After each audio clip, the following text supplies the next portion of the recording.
Freelancing. जब भी हम इस वर्ड को सुनते हैं तो हमारे माइंड में क्वेश्चंस जनरेट होते हैं कि ये वर्ड आखिर है क्या। फ्रीलांसिंग मीन कि आप इंडिपेंडेंटली वर्क करते हो अपने स्टाइल से, अपनी मर्जी से। लेकिन जब हम इस फ्रीलांसिंग वर्ल्ड में आते हैं तो हमारे पास कंपटीशन शुरू हो जाती है।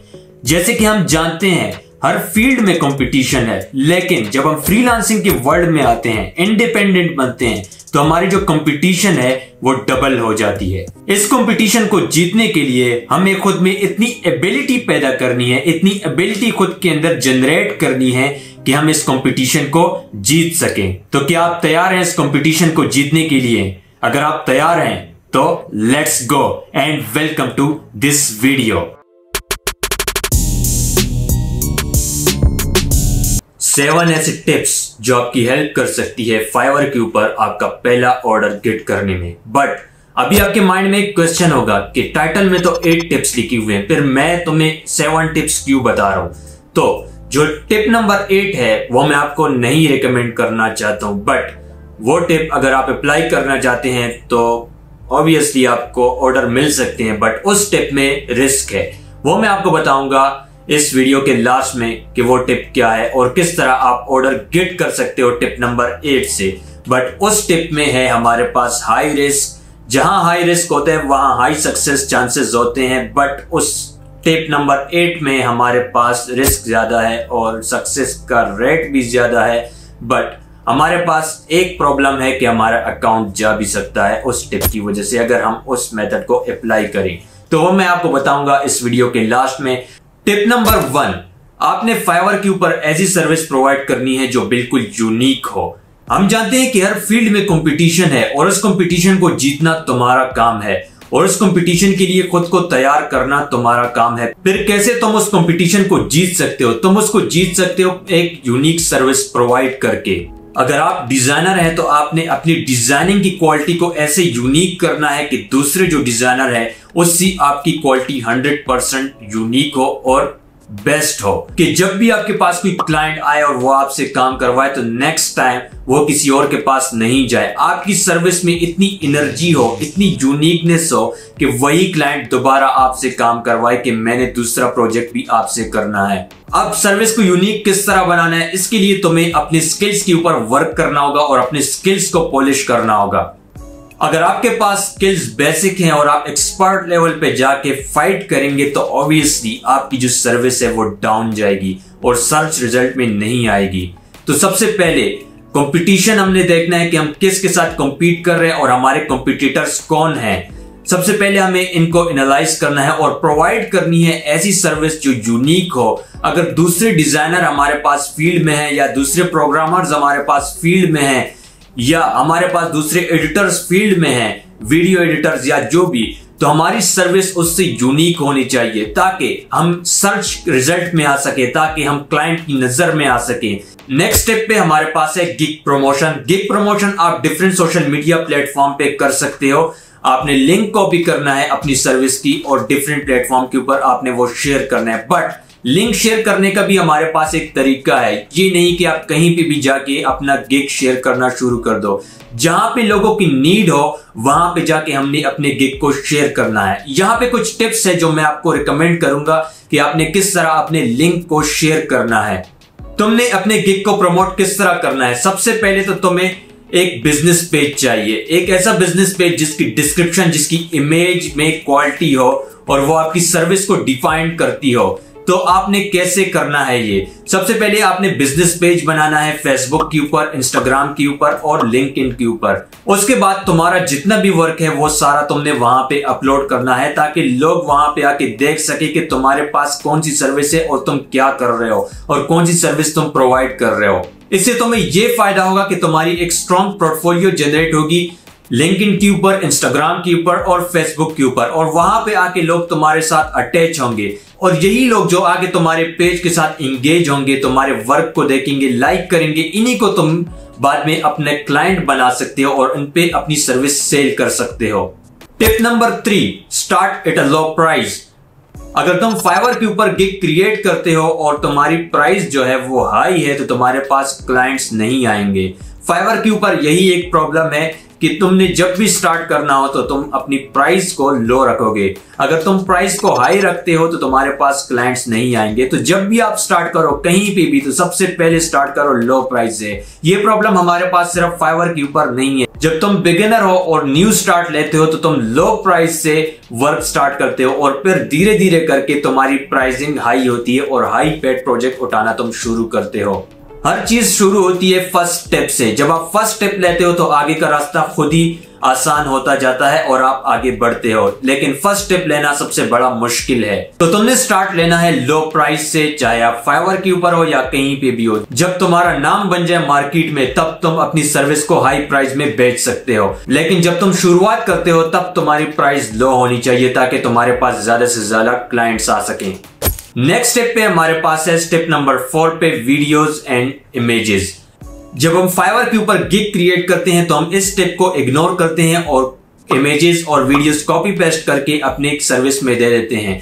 जब हम कॉपी पेस्ट करते हैं तो आप खुद सोचे कि आपके पास क्लाइंट्स आएंगे या नहीं। ऑब्वियसली नहीं आएंगे। आपने सबसे पहले जो वर्क करना है वो आपने करना है अपने इमेजेस पे और वीडियोस पे। आपकी इमेजेस के अंदर आपकी सर्विस डिफाइन हो कि आप क्या कर रहे हो और क्या सर्विस प्रोवाइड कर रहे हो। अगर आपने वैसे ही गूगल से इमेजेस उठा के प्लेस कर दिए अपनी सर्विस में तो आपके पास ऑर्डर्स नहीं आएंगे, क्योंकि first impression is the last impression. अगर आपने पहली इंप्रेशन बैड दी है तो क्लाइंट आके डिसाइड करेगा इसने अपनी सर्विस की इमेजेस इतनी घटिया रखी है तो इसको हम ऑर्डर क्या देंगे। इसकी सर्विस भी इसी तरह होगी, कॉपी पेस्ट करके हमें ऑर्डर कंप्लीट करके देगा। सबसे पहले और इंपॉर्टेंट स्टेप जो है, जब भी तुम गिग क्रिएट करो तो तुमने अपने इमेजेस पे गौर करना है, इमेजेस और वीडियोस पे। फाइवर के ऊपर तुम एक वीडियो अपलोड कर सकते हो, एक इंट्रो वीडियो, जहां पे तुम अपने बारे में बता सकते हो कि तुम क्या सर्विस प्रोवाइड कर रहे हो, कौन से प्रोजेक्ट्स तुमने किए हैं, कहां पे तुमने क्या प्रोजेक्ट्स किए, ये सारी डिटेल्स तुम एक वीडियो में प्रोवाइड कर सकते हो फाइवर के ऊपर। और जब भी क्लाइंट आएंगे तुम्हारी सर्विस पे, जब भी तुम्हारे गिग पे क्लाइंट आएंगे तो वो वहां पे देख सकेंगे इजीली, और इजीली वो डिसाइड कर सकेंगे कि उन्होंने ऑर्डर प्लेस करना है आपके गिग के ऊपर या नहीं। स्टेप नंबर 5 पे है गिग डिस्क्रिप्शन, जो कि बहुत इंपॉर्टेंट है। अगर आपकी गिग की डिस्क्रिप्शन कॉपी पेस्ट है और आपने बस जान चुराई है गिग डिस्क्रिप्शन से, तो आपके पास क्लाइंट्स नहीं आएंगे। जब भी तुम अपने गिग की डिस्क्रिप्शन को राइट करो तो कुछ चीजें हैं जिसका तुम्हें ख्याल रखना चाहिए, क्योंकि इमेजेस और वीडियोस के बाद नेक्स्ट जो क्लाइंट की नजर पड़ती है वो आपके डिस्क्रिप्शन पे पड़ती है कि तुमने क्या लिखा है और क्या सर्विस तुम दे रहे हो। तुमने वहां पे ऐसे वर्ड लिखने हैं जो क्लाइंट को इजीली समझ आ सके, और वो जो वर्ड है वो एसईओ फ्रेंडली होने चाहिए ताकि तुम्हारा जो गिग है वो सर्च में आ सके।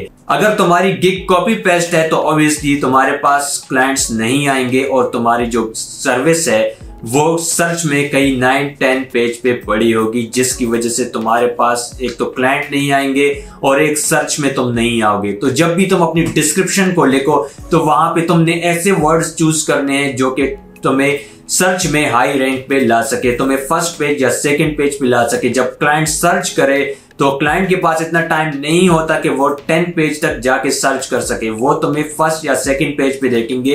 तुम्हारी गिग की डिस्क्रिप्शन डिसाइड करेगी कि तुमने सर्च के कौन से पेज पे आना है।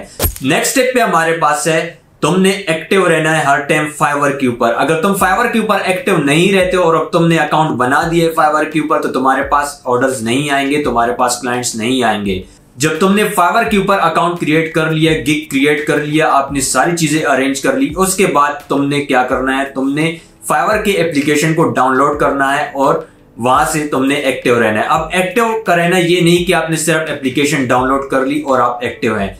तुमने फाइवर का एप्लीकेशन डाउनलोड करना है, वहां पे तुमने अपनी क्रेडेंशियल ऐड करनी है और एप्लीकेशन के अंदर लॉगिन हो जाना है। जब तुम फाइवर के एप्लीकेशन में प्रोफाइल टैब पे जाते हो तो वहां पे एक बटन है शो ऑनलाइन स्टेटस, तुमने इस बटन को ऑन करना है तो फाइवर में तुम्हारा जो एक्टिव स्टेटस है वो बताएगा क्लाइंट को, और तुम्हारा जो मोबाइल है वो हर टाइम इंटरनेट के साथ कनेक्टेड होना चाहिए। अगर तुम्हारा मोबाइल इंटरनेट के साथ कनेक्टेड नहीं है तो तुम्हारा स्टेटस ऑफलाइन दिखाएगा क्लाइंट को। तो हर टाइम तुमने एक्टिव रहना है फाइवर के ऊपर ताकि क्लाइंट तुम्हारे पास आ सके और तुम क्विकली उनको रिस्पॉन्स कर सको।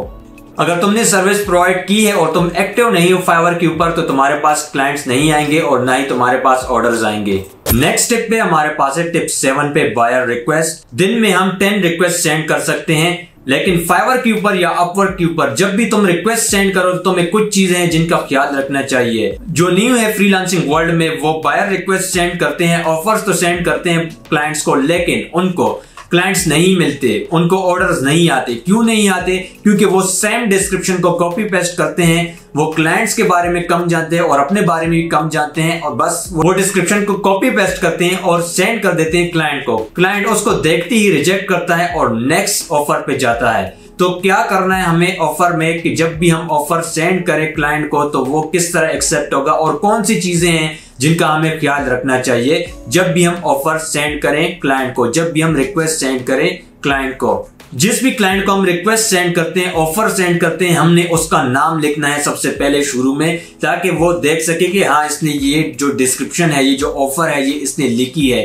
इसने कॉपी पेस्ट नहीं की। उसके बाद उसका प्रॉब्लम क्या है तुमने उसको डिफाइन करना है कि तुम उसके प्रॉब्लम को किस तरह सॉल्व कर सकते हो, तुम किस तरह उसको सोल्यूशन दे सकते हो। जब भी हम बायर को रिक्वेस्ट सेंड करते हैं, ऑफर सेंड करते हैं, तो हमने एक हंटिंग स्टार्ट लेनी है। सबसे पहले हमने बायर का नेम लिखना है कि उसका नेम क्या है, इससे बेस्ट इंप्रेशन पड़ते हैं और बायर अपना नाम देख के, हर कोई अपना नाम देख के खुश होता है कि हाँ इसने मेरा नाम कॉल किया है। नेक्स्ट लाइन पे जब हम उसका नाम लिखते हैं, नेक्स्ट स्टेप पे आते हैं हम, तो हमने उसके प्रॉब्लम का सलूशन लिखना है कि उसका प्रॉब्लम क्या है। अगर उसके पास डेटाबेस का प्रॉब्लम है, या उसको वीडियो एडिटिंग की प्रॉब्लम है, या उसके पास कोई बग है एप्लीकेशन में, तो तुमने उस बग के सलूशन कैसे निकालना है और कैसे तुमने बायर को प्रपोज करना है, और वही सलूशन हमने उस डिस्क्रिप्शन में, उस ऑफर में ऐड करना है। नेक्स्ट स्टेप पे हमने पोर्टफोलियो ऐड करनी है कि हमने कौन कौन से प्रोजेक्ट किए हैं और उसके प्रॉब्लम से रिलेटेड तुमने कौन कौन से प्रॉब्लम फिक्स किए हैं और किस तरह तुम क्विकली उसकी हेल्प कर सकते हो। क्लाइंट को तुम्हारी डिटेल से कोई वास्ता नहीं है, उसको चाहिए बस अपने प्रॉब्लम का सलूशन कि तुम उसके प्रॉब्लम को सॉल्व कर सकते हो या नहीं। नेक्स्ट स्टेप पे हमारे पास है एक्स्ट्रा रिक्वायरमेंट्स। तुमने वहां पे लिखनी है कि तुमने ऑफर लेटर में तुम्हें कौन कौन से रिक्वायरमेंट्स, कौन कौन सी चीजें चाहिए जिससे तुम्हें हेल्प मिल सके और तुम जो क्लाइंट है उसके प्रॉब्लम को सॉल्व कर सको। ये हमारे पास प्रपोजल लिखने का तरीका। तुम इस तरह प्रपोजल लिख सकते हो, एक रिक्वेस्ट लिख सकते हो, एक ऑफर लिख सकते हो और क्लाइंट के प्रोजेक्ट को उठा सकते हो। हर प्रपोजल का नेचर डिफरेंट होता है। जब भी तुम प्रोजेक्ट के लिए प्रपोजल लिखो तो तुम लास्ट जो प्रोजेक्ट है तुम उससे सिर्फ पोर्टफोलियो अपनी कॉपी कर सकते हो, कंप्लीट डिस्क्रिप्शन उसकी कॉपी नहीं कर सकते हो, क्योंकि हर प्रोजेक्ट का नेचर डिफरेंट होता है और हर प्रॉब्लम यूनिक होती है। तुमने हर प्रॉब्लम के अकॉर्डिंग अपने प्रपोजल को लिखना है और क्लाइंट को कन्विंस करना है। तुमने क्लाइंट को प्रपोज करना है कि तुम उस क्लाइंट के प्रोजेक्ट के लिए बेस्ट हो और तुम उसके प्रॉब्लम को फिक्स कर सकते हो। नेक्स्ट स्टेप पे जो कि लास्ट स्टेप है वो है हमारे पास कि हम फेक ऑर्डर्स लेके आए अपने सर्विस के ऊपर और कुछ प्रोजेक्ट्स डन करें। यहाँ पे आपको थोड़ी सी इन्वेस्टमेंट चाहिए होगी, आपने कुछ पैसे इन्वेस्ट करने होंगे अपने गिग के ऊपर और यहाँ पे रिस्क है बहुत ज्यादा। तो अगर आप इसको करना चाहते हैं तो आप कर सकते हैं। अगर आप रियल ट्राई करें और अपने पोर्टफोलियो, डिस्क्रिप्शन, इमेजेस और सोशल मीडिया इनको मेंटेन करें तो आपको इस टिप की नीड नहीं है। बट अगर आपको फिर भी क्विकली क्लाइंट चाहिए है तो अपने गिग के ऊपर फेक रिव्यूज ला सकते हो, बट वो एक जगह से ना, वो डिफरेंट कंट्रीज से होनी चाहिए। अब तुम किस तरह रिव्यूज लेके आते हो ये सारी चीजें डिपेंड करती है तुम्हारे माइंड के ऊपर और तुम्हारी क्रिएटिविटी के ऊपर कि तुम कितने क्रिएटिव हो, तुम किस तरह फेक चीज को जेन्युइन चीज बना सकते हो, रियल चीज बना सकते हो कि वो फेक ना लगे। तुमने डिफरेंट कंट्रीज से अपने गिग के ऊपर रिव्यूज लेके आनी है। ये तुमने किस तरह करना है, अगर तुम्हारे कोई रिलेटिव वहां पे या कोई फ्रेंड है तो तुम उनकी हेल्प ले सकते हो फाइवर के ऊपर और वहां से तुम अपने गिग के ऊपर रिव्यू ला सकते हो। यहाँ पे चांसेस है कि तुम्हारा अकाउंट बैन हो जाए, तो जहां पे रिस्क ज्यादा हो वहां पे सक्सेस की चांसेस ज्यादा होते हैं। बट यहाँ पे अगर आप रिस्क ले सकते हो तो आप इस वर्क को कर सकते हो और आपकी गिग के ऊपर जो फेक रिव्यूज हैं वो जेन्युइन लगने चाहिए। तुमने डिफरेंट कंट्रीज में ट्राई करना है जहां पे तुम्हारे दोस्त हो, तुम उनसे रिक्वेस्ट कर सकते हो कि वो तुम्हें फेक ऑर्डर्स दें और तुमने उस ऑर्डर को उसी टाइम ड्यूरेशन में कंप्लीट करना होगा जितनी उसकी टाइम ड्यूरेशन होगी। जो भी फाइवर के ऊपर होगा आउटसाइड कंट्री से तुम उसके साथ कम्युनिकेशन करोगे और उसका ऑर्डर उठाओगे जैसे तुम रियल क्लाइंट के साथ करते हो। फिर तुम उसको कस्टम ऑफर लिखोगे और वो ऑफर उसको सेंड करोगे, फिर उसको कंप्लीट करोगे और फिर उसके बाद वो तुम्हें रिव्यू देगा। तुम उसको रिव्यू टाइप कर सकते हो या तो वो तुम्हें अपनी मर्जी से रिव्यू दे सकता है। तो ये चीज अगर आप कर सकते हो तो यहाँ पे चांसेस हैं, ज्यादा चांसेस हैं कि आपका अकाउंट बैन हो जाए अगर आप सेम कंट्री से करोगे। अगर तुम्हारे पास डिफरेंट कंट्रीज से ऑर्डर आते हैं like United states, Spain, Japan, तो तुम्हारे पास 99% चांसेस हैं कि तुम्हारे अकाउंट पे ऑर्डर आने शुरू हो जाएंगे। बट ये तुमने अपने बिहाफ पे करना है। अगर इन 8 टिप्स ने तुम्हारी कुछ हेल्प की हो तो इस वीडियो को लाइक करो और अपने दोस्तों के साथ शेयर करो, क्योंकि वो भी इस फ्रीलांसिंग वर्ल्ड का हिस्सा बन जाए। तो मिलते हैं फिर नेक्स्ट वीडियो में। अभी के लिए take care and bye bye.